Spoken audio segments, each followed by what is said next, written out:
ஆனால் நேற்று அதிமுகவையும் பயங்கர விமர்சனம் பண்ணி பேசியிருந்தார். உடனே அதிமுக ஐடிங்களும் ஒரு எதிர்வினையும் பார்த்தோம். அவரை எப்படியாவது அழுத்தம் கொடுத்து கொண்டு வந்து சேர்த்தரணும் அப்படின்றதுக்காக ரொம்ப ட்ரை பண்ணாங்க. ஸோ அதிமுக பாஜகவினருக்கு தாவேகா மேலேயும் விஜய் மேலேயும் இருக்கக்கூடிய கோபம், குரோதம் எல்லாம் இந்த வகைப்பட்டது தாங்க. அதாவது அவங்க எவ்வளோதான் ஒட்டு போட்ட துணி மாதிரி தினகரன், அன்புமணி எல்லாரையும் சேர்த்து பாஜகலாம் ஏதோ கதமாக பண்ணாலும் திமுகவை வீழ்த்துகிற சக்தி அவர்களுக்கு இல்லை. எவ்வளவும் அவர் கையை முறுக்கி பார்த்தாச்சு, ஆனாலும் ஆள் அசர மாட்டேன்றாரு. ஆகவே அவர்கள் இன்னைக்கு அவரை தாக்குறாங்க. இது நல்லதுக்கு தாங்க. விஜய் அதுக்காக அரசியலுக்கு வரலைங்களே, இவங்களெல்லாம் முதலமைச்சர் ஆக்கிறதுக்காக. அதனால் அவரை பொறுத்தவரையில் அவர் ஆரம்பத்திலே சொன்னார், the fight is between TVK and டிஎம்கேன்னு இப்போ சொல்ல அவர் ரொம்ப நாளைக்கு முன்னாலே சொல்லிட்டாரு. But still I have got a confidence that இந்த 3 பேரில் ரேஸில் 4வதாக சீமானும் இருக்கார். ஆனால் அவர் ரியலாக அந்த கண்டஸ்டில் இருக்கிற மாதிரி எனக்கு தெரியல. அப்போ இந்த 3 பேரில் அந்த ஃபோட்டோ ஃபினிஷில் முந்தி நிற்பது விஜயாகத்தான், அவருடைய கட்சியாகத்தான் இருக்குது. எனக்கு ஆழமான நம்பிக்கை. இன்னைக்கு தமிழ்நாட்டு மக்களிடையே ரொம்ப செல்வாக்கு, எம்ஜிஆரை விட ரொம்ப புகழ்பெற்ற ஒவ்வொருத்தர் வீட்லேயும் ஒரு ஆள் இருக்காங்க விஜய்க்கு ஆதரவாக பேசுறதுக்கு, ஓட்டு போடுறதுக்கு. அதனால் ஆளுமை மிக்க தலைவராக விஜய் இருக்கிறாரு. அவர் முகத்தை காட்டணும்னு அவசியம் இல்லை. தேவ் டிசைடட். ஒரு ஆள் ஊழலற்ற நிர்வாகத்தை நான் உறுதி செய்வேன், நான் என் கையில் ஆட்சி வந்தான்னா சொல்கிறவங்க சொன்னால் அதை நம்பற முடியாது. அந்த ஆள் ஒரு பெரிய ஒரு பணத்தை, வியாபாரத்தை, வணிகத்தை விட்டுட்டு இதை சொல்லும்போது அதை மக்கள் கூர்ந்து பார்க்குறாங்க. ஊழல் செய்யவே மாட்டான், ஒரு பைசா தொட மாட்டான், எனக்கு அது அவசியமே இல்லை. தலைவா படத்துக்காக கையை கட்டிட்டு போய் ஜெயலலிதா முன்னாடி நின்னாரு.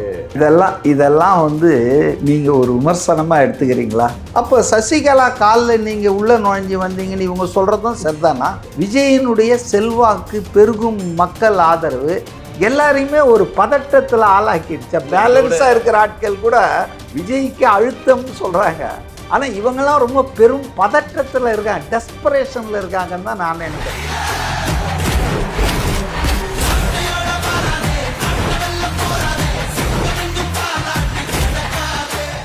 உலகெங்கும் வாழும் தமிழ் நெஞ்சங்களுக்கு கிறிஸ்டியின் அன்பு வணக்கம். நம்மோடு அரசியல் விமர்சகர் மதிவாணன் நினைஞ்சிருக்காரு. வணக்கம் சார்.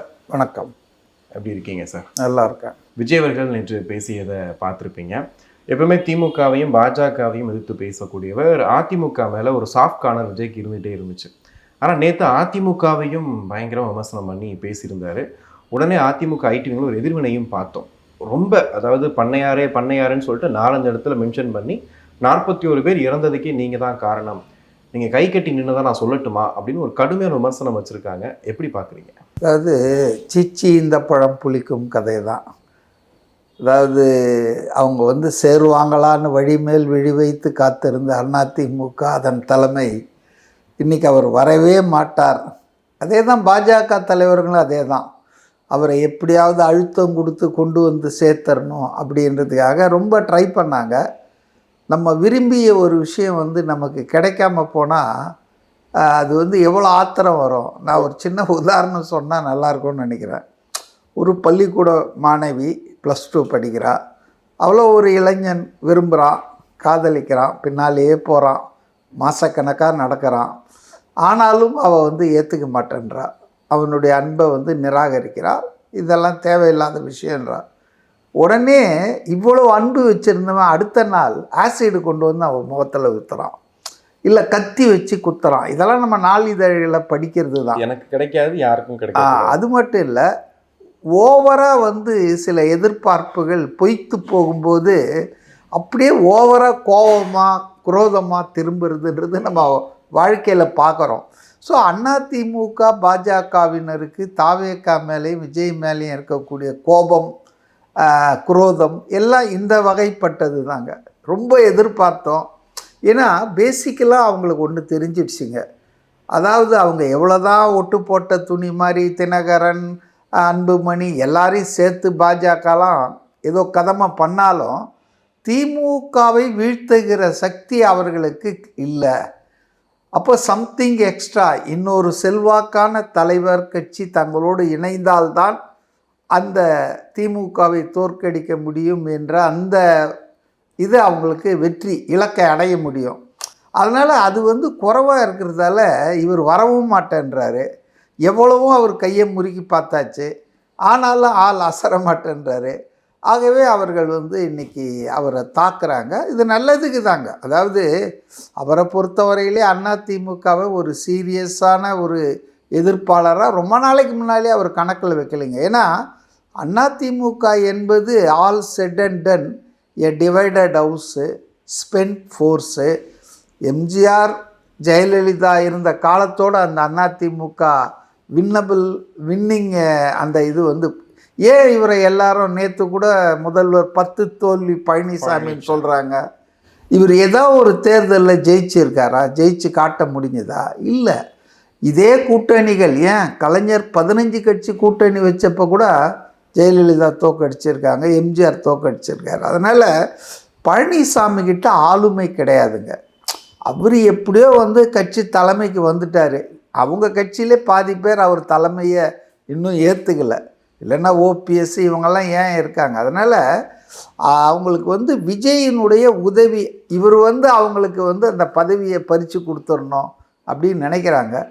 விஜய் அதுக்காக அரசியலுக்கு வரலைங்களே, இவங்களெல்லாம் முதலமைச்சர் ஆக்கிறதுக்காக. அதனால் அவரை பொறுத்தவரையில் அவர் ஆரம்பத்திலே சொன்னார், the fight is between TVK and டிஎம்கேன்னு. இப்போ சொல்ல அவர் ரொம்ப நாளைக்கு முன்னாலே சொல்லிட்டாரு. அதுக்கு என்ன பின்னணின்னு சொன்னால், ஈ வாண்ட்ஸ் டு, நீங்கள் கரெக்டாக சொன்னீங்க, சாஃப்டாக டீல் பண்ண நினச்சாரு ஏடிஎம்கே. ஏன்னா அவங்க ஒன்றும் நமக்கு கண்டெண்டர் கிடையாது. எதிர்காலத்தில் அவங்க தோழமையாக நட்பு சக்தியாக கூட வர்றதுக்கு அரசியலில் நிரந்தர பகைவரும் கிடையாது, நிரந்தர நண்பனும் கிடையாதுன்றது நமக்கெல்லாம் தெரிஞ்ச விஷயந்தான். அதனால் போஸ்ட்போல் சீனரியோ எப்படி இருக்கும்னு இன்றைக்கி சொல்ல முடியாதுங்க. எனக்கு ஒரு ஃபீலிங் இருக்குது, கட் ஃபீலிங்காக இருக்கலாம் அது. அதாவது எந்த கட்சிக்குமே ஒரு அறுதி பெரும்பான்மை தமிழ்நாடு சட்டமன்றத்தில் ஏற்கனவே ஒரு முறை நடந்திருக்குது, 52ல் நான் நினைக்கிறேன். அப்போ தான் ராஜகோபாலாச்சாரி முதலமைச்சராக வந்தார், தொங்கு சட்டமன்றம். அதே மாதிரி 26ல் தொங்கு சட்டமன்றம் வருவதற்கான வாய்ப்புகள் மிக அதிகமாக இருக்குதுன்னு தான் நான் நினைக்கிறேன். ஏன்னா 3 அணிகளும் சமபலத்தில் மோதுதுங்க, ஃபியர்ஸ் பேட்டிலாக இருக்குது. அதாவது ஃபோட்டோ ஃபினிஷ் வரலான்னு கூட நான் நினைக்கிறேன். But still I have got a confidence that இந்த 3 பேரில் ரேஸில் 4வதாக சீமானும் இருக்கார். ஆனால் அவர் ரியலாக அந்த கண்டஸ்டில் இருக்கிற மாதிரி எனக்கு தெரியல. 234லேயும் அவர் போட்டி போட்டாலும். அப்போ இந்த 3 பேரில் அந்த ஃபோட்டோ ஃபினிஷில் முந்தி நிற்பது விஜயாகத்தான், அவருடைய கட்சியாகத்தான் இருக்குது. எனக்கு ஆழமான நம்பிக்கை.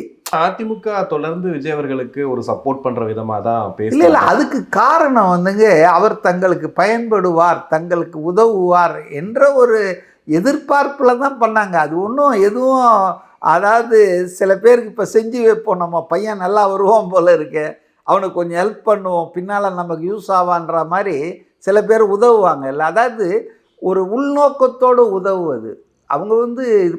ரெண்டாவது விஜய் ஏன் அந்த அதிமுக அவருக்கு சாஃப்ட் கார்னர் ஒன்று இருந்ததுன்றதை நான் ஒத்துக்கிறேன்.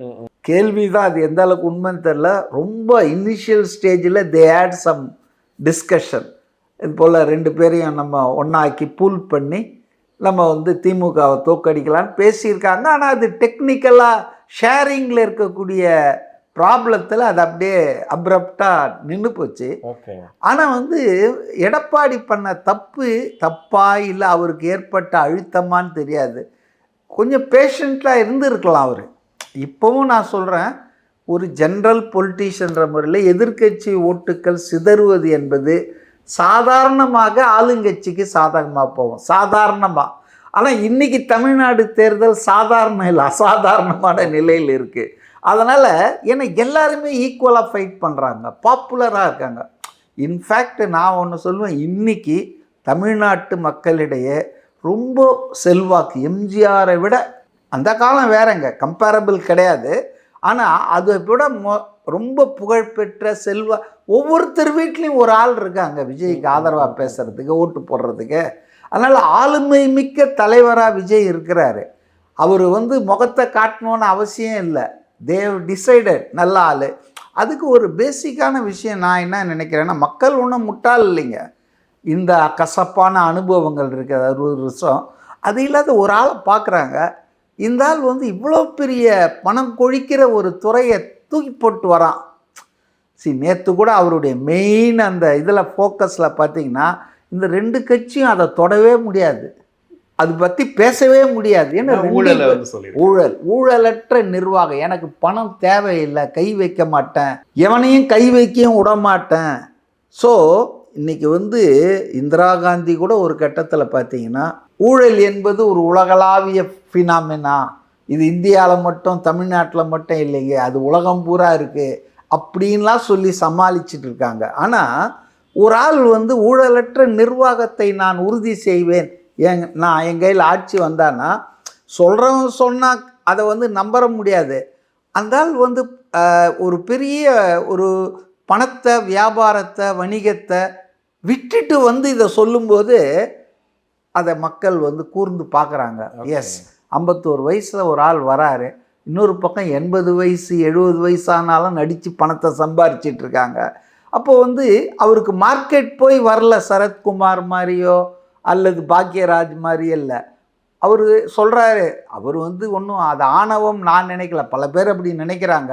என்னுடைய கேரியர் உச்சம், சினிமா துறையின் உச்சத்தில் நான் இருந்தேன்னு அவர் ஒன்றும் சொல்லிக்கல. என்னோட கெரியர் உச்சம், என்னுடைய கேரியரில் நான் பீக்குக்கு வந்துட்டேன். இப்போ பீக்குக்கு வந்தப்போ டக்குன்னு நான் அதை விட்டு விலகிறேன்னு தான் சொல்கிறாரு தவிர அதில் வந்து ஆணவமோ கர்வமோ தற்பெருமையோ இருக்கிறதா இல்லை. அவர் என்ன சொல்ல வர்றாருன்னா, நான் வந்து ஜனங்களுக்கு சேவை பண்ணுறதுன்னு முடிவு பண்ணிட்டேன், எனக்காக தமிழ்நாட்டு ஆட்கள் இவ்வளோ பண்ணியிருக்கீங்க, உதவி பண்ணிக்க, என்னை இவ்வளோ உயரத்து கொண்டு போனீங்க, போத் எக்கனாமிக்கல் ஃபேமஸ்ஸு புகழ் எல்லாத்துலேயும். அப்போ அதுக்கு பதிலாக நான் எதாவது செய்யணும்னு நினைக்கிறேன் அப்படின்னு தான் அவர் சொல்கிறாரு. அப்போ அதெல்லாம் கேட்டால் நம்புற மாதிரி தானே இருக்குது. அதனால் ஜனங்களுக்கு வந்து இவர் ஏதோ இன்னொரு அரசியல் தலைவர் அவர் வந்து ஏதோ சொல்கிறாருன்ற மாதிரி இல்லாமல், பரவாயில்லையே இவர் கரெக்டாக இருக்கிறாரு. அதாவது ஆட்சிக்கு வந்தால் என்ன செய்வார்ன்றதை விட அதெல்லாம் வராதுக்கு முன்னாலே அவரை பார்க்குறோம் இல்லை, 2 வருஷமாக நம்ம பார்த்துட்ருக்கோம்ல. பார்ப்பன ஆரியத்துக்கும் திராவிடத்துக்கும் 2000 காலமாக நடக்கிற போர் தான் இந்த சட்டமன்ற தேர்தல்னா. இப்போ யார் ஆரியன்? பழனிசாமி ஆரியனா இல்லை இவர் விஜய் ஆரியனா இல்லை இவங்க தான் வந்துட்டு இதுவா? இதெல்லாம் வந்துங்க மிஸ்லீடிங் கேம்பெயின். ஏன்னா அவங்களுக்கு பாயிண்ட் இல்லை. இப்போ லஞ்சத்தை பற்றி அவர் சொன்னார், அதை இவங்க யாராவது எடுக்க முடியுமா அந்த சேலஞ்சை? ஏன்னா எல்லாரும் வந்து இடி நாக்கிங் த டோர்ஸ். எத்தனை மந்திரிகள் வந்து ஜெயிலில் இருப்பாங்க, வெளியே இருப்பாங்க எலெக்ஷனுக்கு முன்னாலேன்னு தெரியல. இப்போ அதிமுகவும் அதே தான். அந்த வகையில் ஒரே குட்டையில் உரிய மட்டைகள் தான். இப்போ அதிமுகவில் அது முதல் பாயிண்டே பார்த்தீங்கன்னா, நீங்கள் சினிமாவில் பிளாக்ல டிக்கெட் விற்று நீங்கள் பண்ணாத ஊழலையாக நாங்கள் பண்ணிட்டோம் அப்படின்னு சொல்கிறாங்க. அதாவதுங்க ஊழல்னா அவங்களுக்கு என்னன்னே புரியல பாவம். கரப்ஷன்லாம் என்னன்னா மக்கள் பணத்தை கொள்ளை அடிக்கிறது, அரசாங்க வரி பணத்தை புறக்கடை வழியாக வீட்டுக்கு கொண்டு போயிடுது. இப்போ 16 கோடி செலவு பண்ணி ஏவாவேலு அவர் மாவட்டத்தில் ஒரு பாலம் கட்டினார். ரீசண்டாக ஒரு வெள்ளத்தில் அது பாலமே அடிச்சுக்கிட்டு போயிடுச்சு.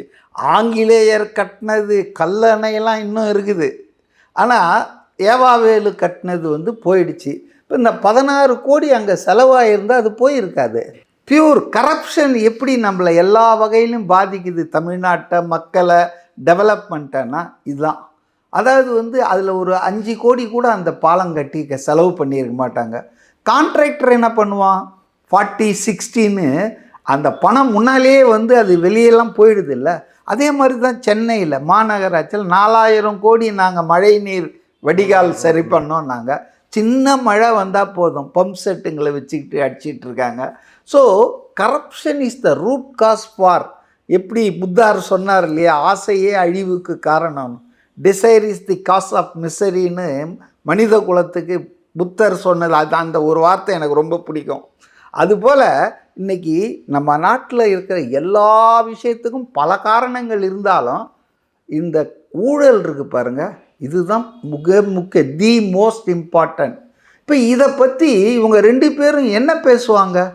எல்லார் மேலேயும் கம்ப்ளைண்ட் இருக்கு. நான் ஊழல் செய்யல, நீ வேணா நிரூபிச்சு காட்டு, இல்ல இந்த பதிவு இருந்தா இல்லை பரவாயில்ல. பண்ண மாட்டாங்க. அதாவது அவங்களுக்கு அதனால் ஊழல்னா அவர் ஒரு actor.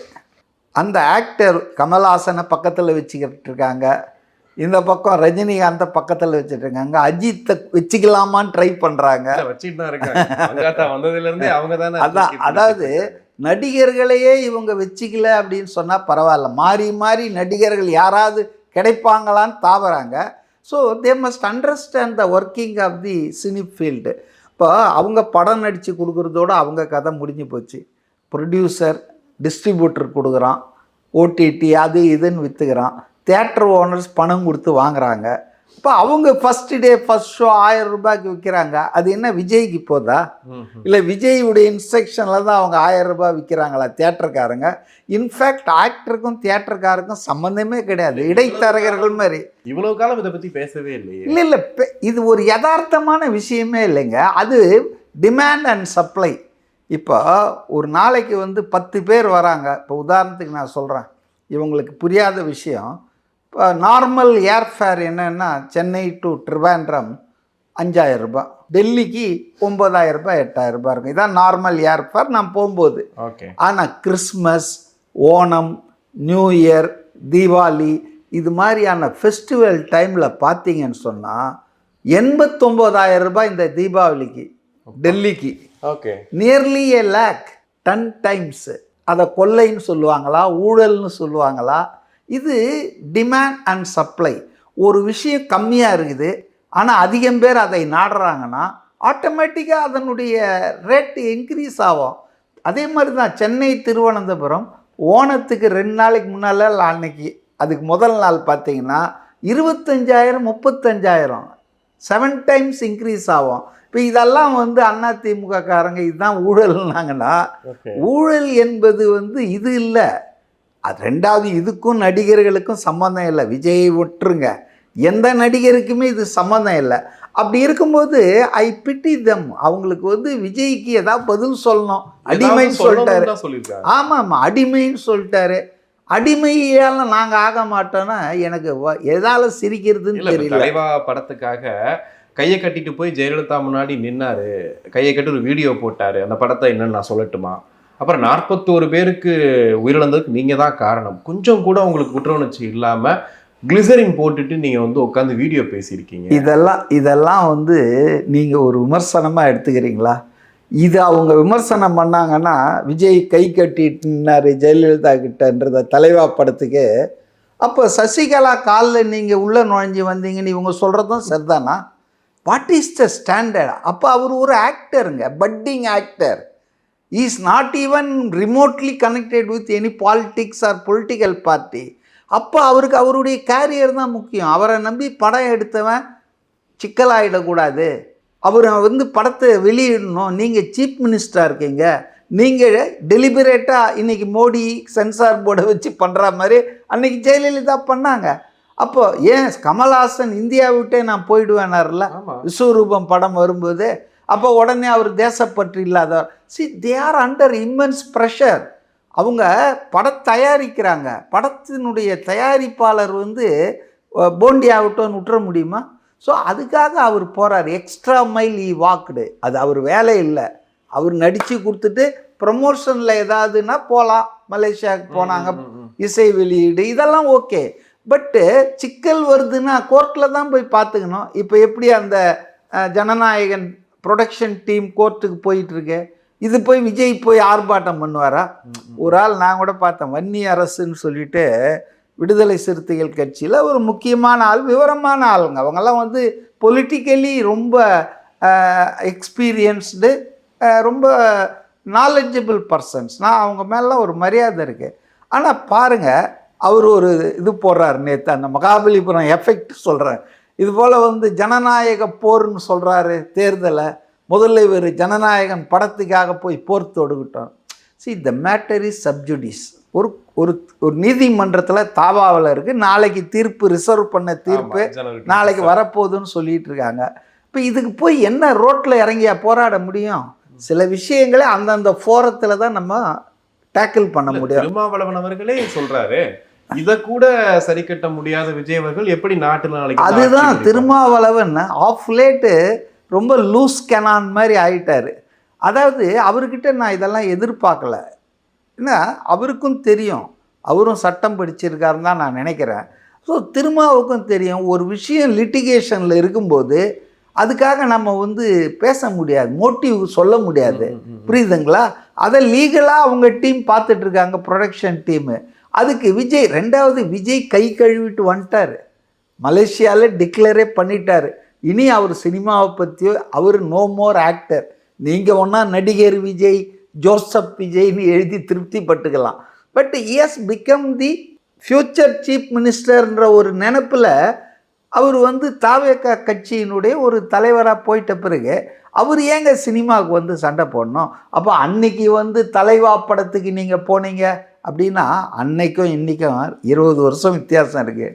Much water has run through the பிரிட்ஜஸ்ன்னுவாங்க. அதனால் இதெல்லாம் வந்துங்க பாவமாக இருக்குது எனக்கு அதிமுக. அப்போ அந்த வன்னி அரசு இப்படி சொல்கிறாரு. ஆனால் நான் என்ன நினைக்கிறேன்னா, அவர் அதுக்கு பதில் சொல்லியிருக்கணும். எதுக்குன்னா, இந்த ஆதவ் அர்ஜுனா ரொம்ப ஆணவமாக திமிரா ஒன்று பேசினார் பாருங்க. 20 பேர் தான் இருக்கு, இன்னைக்கு தண்ணியில விளக்கம் கொடுக்குறாரு. நான் அந்த 20 பேர் திமுக அடிமைகள் அந்த விசிகாவை கண்ட்ரோல் பண்ணிட்டாங்க, அந்த 20 பேர் சொன்னேன். இல்லை, நேற்று நான் நல்லா கவனித்தேன், ஏன் இப்படிலாம் இந்த ஆள் லூஸாக பேசுகிறாருன்னு நான் நினச்சேன். அதாவது அவர்கிட்ட 20 பேர் தான் கட்சியை எங்ககிட்ட வந்துடுச்சுன்னு சொன்னார். That is not true. அது வந்து உண்மையான இல்லை. அப்போ அதை தான் அவர் எதிர்த்து இருக்கணும். வன்னி அரசு he should have opposed and criticized, reply பண்ணியிருக்கணும். எதுக்கு பதில் சொல்லணுமோ அதுக்கு சொல்லலை. எது வந்து தேவையற்றதோ ஒரு லீகல் பேட்டலில் இருக்கிற விஷயத்துக்கு விஜய் போராடலைன்னா எல்லாருமே ஒரு மாமூலான அரசியல்வாதிகள் ஆயிட்டாங்களா? விஜயினுடைய செல்வாக்கு, பெருகும் மக்கள் ஆதரவு எல்லாரையுமே ஒரு பதட்டத்தில் ஆளாக்கிடுச்சா? பேலன்ஸாக இருக்கிற ஆட்கள் கூட விஜய்க்கு அழுத்தம் சொல்கிறாங்க. ஆனால் இவங்கெல்லாம் ரொம்ப பெரும் பதற்றத்தில் இருக்காங்க, டெஸ்பரேஷனில் இருக்காங்கன்னு தான் நான் நினைக்கிறேன். கண்டிப்பாக சார், நிறைய விஷயங்கள் பேசணும். உங்கள் நேரத்துக்கு ரொம்ப நன்றி சார்.